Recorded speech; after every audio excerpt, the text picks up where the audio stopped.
tennis de table, en frottant la balle, on peut créer différentes rotations. Pour la première image en haut, nous avons une rotation du bas vers le haut. C'est un effet lifté. Il est aussi appelé toe spin. Quand la balle touche la raquette de l'adversaire, celle-ci a tendance à aller vers le haut. Donc pour rectifier la trajectoire de la balle, il faut incliner légèrement la raquette. Ensuite, pour la deuxième image, nous avons une rotation du haut vers le bas. C'est un effet coupé. Quand la balle touche la raquette de l'adversaire, la balle a tendance à plonger vers le filet, vers le bas. Il faut donc incliner et réorienter la raquette un peu plus vers le haut et de manière ouverte. Ensuite, pour la troisième image, nous avons une rotation latérale, c'est-à-dire sur le côté. C'est un effet lifté ou latéral. Quand la balle touche la raquette, celle-ci a tendance à fuser et aller très vite sur le côté.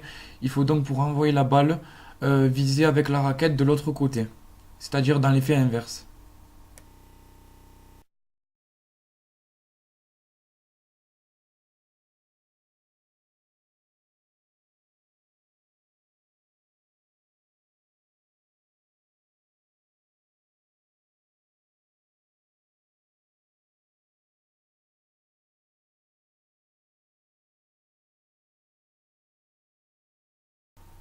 Le lobe pariétal nous permet de se souvenir de schémas visuels. Le lobe occipital nous permet de reconnaître des images visuelles.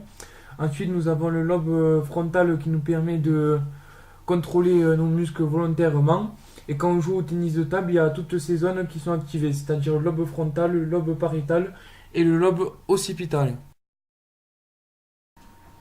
Lors du contact de la balle avec un raquette, il y a un choc. Quand on tient la main, il y a donc des vibrations qui sont ressenties.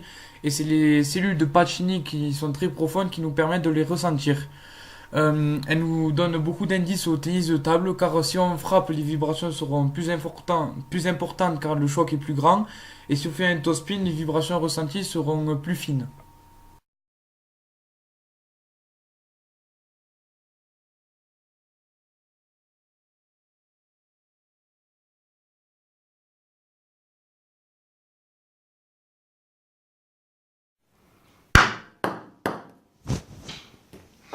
Lors d'un impact au centre de la raquette, nous avons un choc qui est exercé. Nous avons des vibrations qui se répartissent tout autour et à l'intérieur de la raquette. Ces vibrations sont rejetées par les extrémités qui s'appellent la tranche que nous voyons ici tout le long. Les vibrations peuvent rentrer à l'intérieur du manche car il n'y a pas de délimitation qui lui en empêche. Nous avons soit un manche qui peut être creux, c'est-à-dire que les vibrations sont beaucoup ressenties au niveau de la main. Cela permet d'avoir une grande information. Et nous avons aussi un manche qui peut être plein, c'est-à-dire que nous avons des petites fibres et des petites cellules à l'intérieur du manche. Et elles permettent d'absorber les vibrations. Les manches qui sont pleins sont utilisés pour les joueurs qui trouvent que les vibrations sont désagréables au niveau de la main.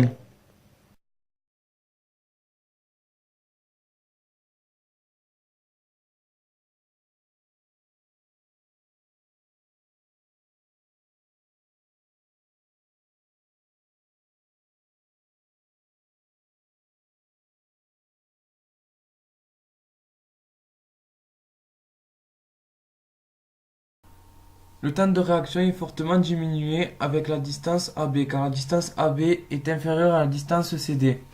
Quand la balle a une trajectoire plus longue, la balle perd de la vitesse. Pour diminuer le temps de l'adversaire, il faut donc prendre la balle le plus tôt possible.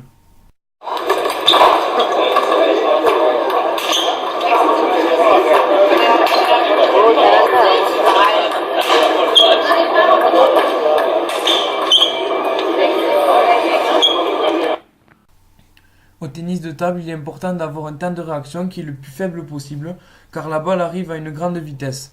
Elle a une vitesse qui varie aux alentours de 60 km/h, et la distance entre deux joueurs est d'environ de 4,64 mètres. La distance peut varier si le joueur joue en ligne droite ou s'il joue en diagonale. S'il joue en diagonale, la distance est beaucoup plus longue. Au tennis de table, il arrive à un certain niveau où les joueurs de haut niveau ont un même bagage technique. Et pour se différencier et gagner, c'est le temps de réaction qui est mis en jeu. Celui qui a un temps de réaction le plus court prend souvent l'ascendant sur son adversaire. Il faut donc réduire ce temps de réaction et nous allons voir de quoi il est composé.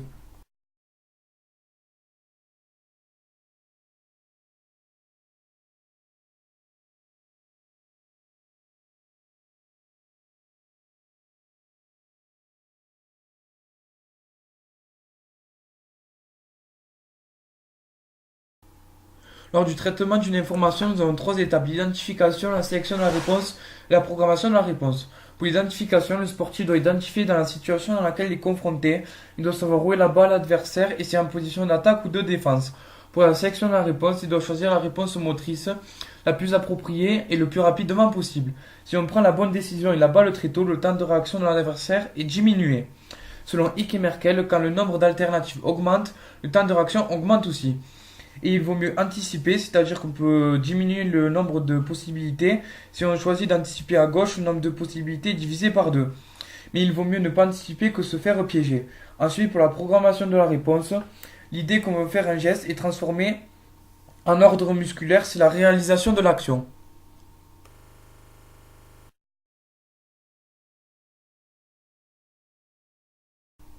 Au tennis de table, on peut jouer sur le conditionnement opérant, c'est-à-dire qu'un stimulus est associé à une réponse. Ici, c'est la balle qui est associée à une même zone, à un même endroit de la table, et l'adversaire va se placer tout le temps à cet endroit pour récupérer la balle à chaque fois. Il faut donc jouer sur ce conditionnement, taper la balle à plusieurs reprises au même endroit et à un moment varié pour surprendre notre adversaire. On peut aussi feinter son adversaire avec le regard. Un expert n'a pas besoin de regarder où il va placer la balle alors que le débutant n'a pas la notion de repère et d'espace. Le joueur peut donc frapper la balle sans regarder et aussi en même temps se positionner sans regarder ses pieds. Pour feinter son adversaire, on peut aussi masquer au maximum son geste et donner le moins d'informations possible. Pour cela, il ne faut pas donner d'informations et effectuer son geste au dernier moment. Le joueur est en position de frappe et l'adversaire est en position de défense. Il frappe à plusieurs reprises et le surprend en effectuant un amorti au dernier moment et en masquant son geste.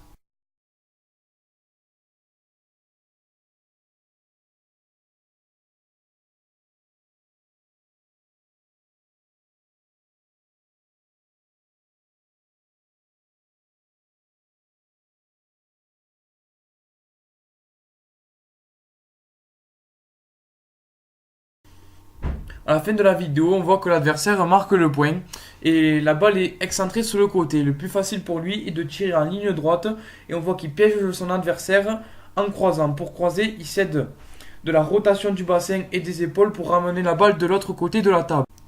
Le joueur qui a la balle et la possession du service, au moment de servir, il voit que l'adversaire est en position revers. Il sert donc sur son revers et le joueur adverse effectue un déplacement avec les pieds. Il effectue donc un coup droit et surprend son adversaire. Il prend la balle très tôt, la balle va très vite et le joueur est donc en retard et ne peut récupérer la balle. Tennis de table, pour piéger son adversaire, il faut se mettre dans les meilleures conditions possibles, c'est-à-dire frapper la balle le mieux possible. Pour cela, il faut que la balle soit positionnée entre les deux alignements des épaules que nous avons ici. Car le transfert d'énergie avec la balle est maximal quand on frappe la balle devant nous et entre les deux épaules. Il faut donc démarrer le bras derrière nous et finir devant entre les deux épaules.